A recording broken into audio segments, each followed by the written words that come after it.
Hey guys, welcome back to my kitchen. Today we are making one of my favorite dishes that I love to make around the holidays because we're all into comfort food. If you've probably seen this if you've watched any of my vlogs, but today we are making a take on spaghetti and meatballs, but instead I'm doing a twist on a pesto sauce that is nut-free, and you can also make it vegan, so I'll give you that tip, but mine has dairy in it. And then I'm using spaghetti squash noodles, and I'm making chicken-based meatballs. So I sped up this a little bit so that you can see the finished product a little bit sooner than you normally would. But so what I did first was I took a spaghetti squash and I cut it in half. I removed the seeds with a fork. I spread a little bit of olive oil, and I use a brush, or, excuse me a second, you can use a mister, which I love, the olive oil mister. Not only do you use less fat, which is amazing, but you also save a lot of money, because when you buy high quality olive oil and you use too much, it goes away too quickly, and then you're spending that money again. So anyway, that's a budget friendly tip and a save on fat tip. It's gonna be 350 degrees in the oven for roughly 40 to 45 minutes. Again, it depends on the size of your squash. So I would just monitor it. It's always gonna be 30 minutes and then see where it goes from there. It should be lightly brown on the top, but what I do is I pull it out and I fork it a little bit. And then once it's cooled down, you take a fork on the baking sheet that you cooked it with, and you just take the noodles out. If you've already removed the seeds, then you're a step ahead, which is amazing. Take the noodles out, scrape them into a bowl, and then you can save them for a couple days when you're ready to eat. I love to use this as bases of other recipes too, but this is a great way to use seasonal produce, squash, and to lower your carb intake and still have your pasta dish. So that's the first part, which you can do ahead of time, which I love to do. Then I like to make meatballs, and I'll put a meatball on almost anything. I can make a meatball sub sandwich. I can make meatball lettuce wraps, meatball whatever. So I made a neutral flavored chicken meatball. They're actually in the oven. I will get my trusty bright pink, matches my lip, oven mitt, and I will pull them out here.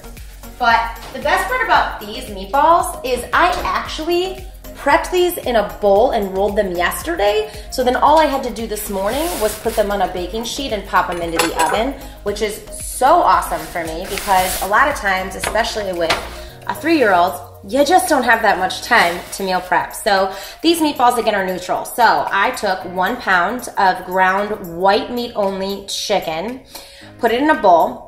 I added a half a cup of gluten-free breadcrumbs, and you can buy the herbed kind or just regular gluten-free. I prefer when they're whole grain gluten-free breadcrumbs, which is amazing. Then I put in 2 minced cloves of garlic, a tiny bit of, little tiny bit of sea salt and white pepper, and then I added in an egg. I stirred them around. Again, these come out very neutral flavored, so they will adapt to any sauce or situation that you put them in, so we love that. I put them on tin foil on a baking sheet, covered them with tin foil, put them in the fridge last night, woke up today, 10 to 12 minutes at 350 degrees, depending on how large you made your meatballs. You can see mine here are roughly about an inch thick. So it's gonna be like this as far as your meatball thickness. So those are done. Can't wait to put those on the pasta. But the part that I wanna walk through with you today is my very, very fun pesto sauce. So I don't know about you, but I love to take certain recipes and change them up a little bit to make them a little bit more interesting. We all know that the base of most pestos is basil and pine nuts, olive oil, Parmesan cheese, and garlic. So I've changed it up a little bit, and I am using a cup of fresh basil, which you kind of do have to have that basil in there. I don't know why. It's just like there's no pesto without basil, but we've got different bases. And then so we've got a cup of basil. I am doing a half a cup of extra virgin olive oil. Sometimes the amount of oil you use is gonna vary depending on the thickness you want of your pesto sauce. It's another thing. Do you want it to be saucy, or do you want it to be chunky? So I am using actually crumbled feta cheese that have herbs built into it. So buying an herbed feta cheese is an amazing way to not have to add even more stuff to your pesto. So that is a half a cup of the cheese as well.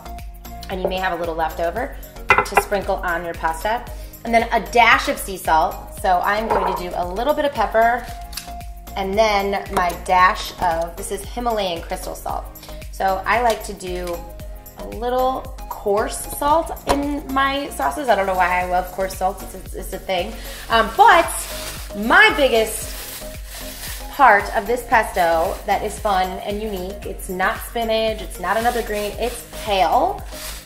And I'm gonna put that in here. Not only does it give it a little bit of extra roughness, and I'm hand tearing this by the way, because it's easier, and this is at room temperature. The kale's been out of the fridge for a little bit, so it's not gonna be as cold, so it's easier to hand tear away from the stem. Just wanna make sure you're getting that. And this is curly green kale, but you could do purple kale, you could do lacinato kale, which is, you know, dinosaur kale, a lot of people call it.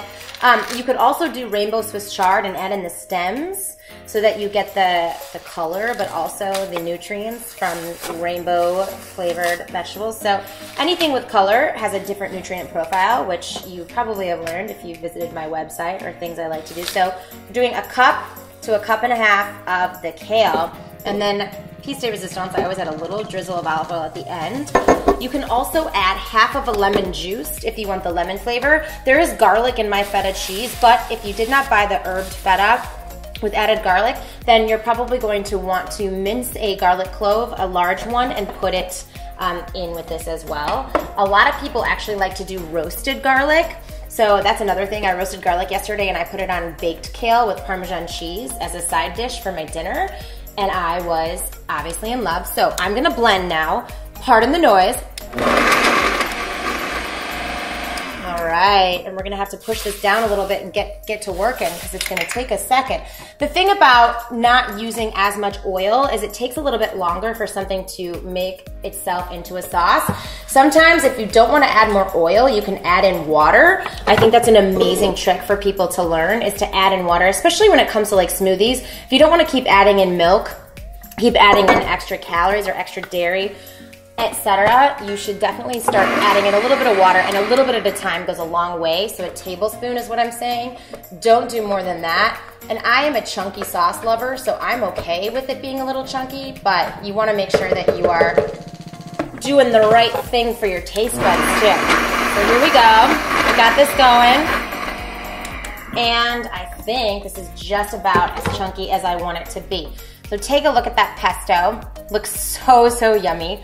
Okay, now I'm getting hungry and it's only 10:30 in the morning. All right, this is the dangers of being in your kitchen all the time and cooking for these vlogs, is you just wanna eat your food. So I'm going to compile some of these dishes. Let's get you guys seeing what the finished product looks like, which is the best part, right? So we've got our spaghetti squash noodles, like I showed you. If you're doing this based off servings and you are watching your portion control and what you're eating, you want to have, if you've cut your squash when you're cooking it into fours, that's a great way because this is 4 servings worth. Otherwise, you want to just divide it up into 4s, serve. Then you want to put 3 to 4 meatballs.